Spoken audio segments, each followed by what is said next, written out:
Every year, millions of fish begin a journey that seems impossible.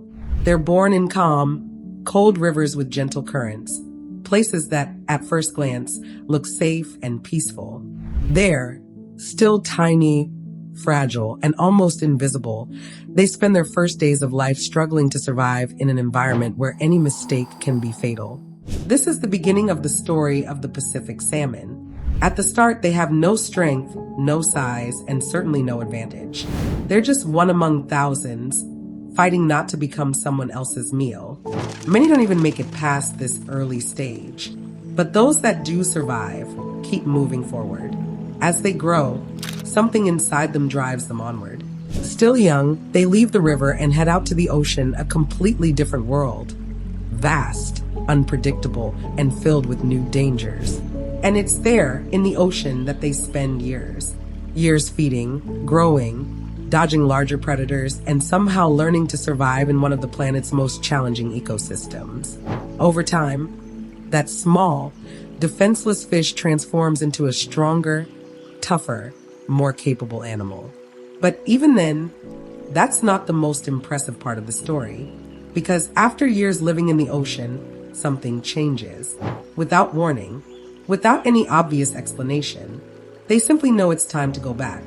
Pacific salmon have an extraordinary ability. They can find their way back to the exact river where they were born. Scientists believe this happens through a combination of factors, including a sensitivity to Earth's magnetic field and an incredibly keen sense of smell that lets them detect the unique chemical signature of their home river's water. Out of millions of possible paths, they choose the right one. And that's when the Real journey begins. They leave the ocean and re-enter freshwater. From that moment on, everything changes. Now the current is against them. Every meter takes effort. Every advance is a battle. They swim against violent waters, fight through powerful rapids, and in many cases, have to leap up waterfalls, obstacles that look completely impossible for a fish. But they try, and try again, and again. Some make it, many don't.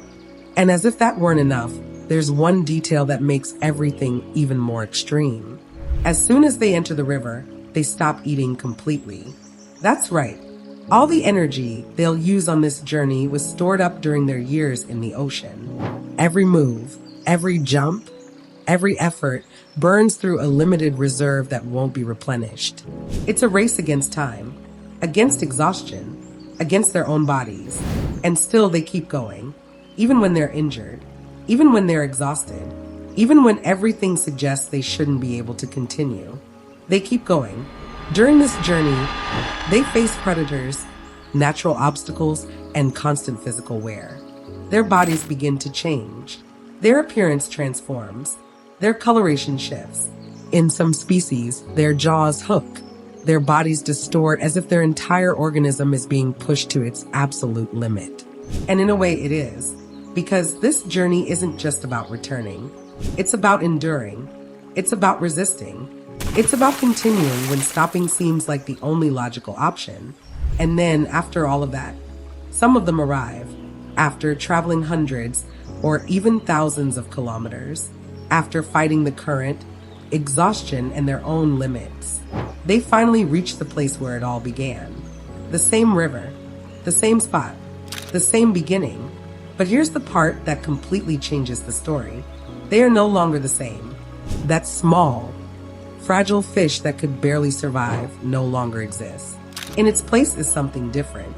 Something shaped by hardship, by time, by the journey, by the choices that weren't really choices but still had to be faced.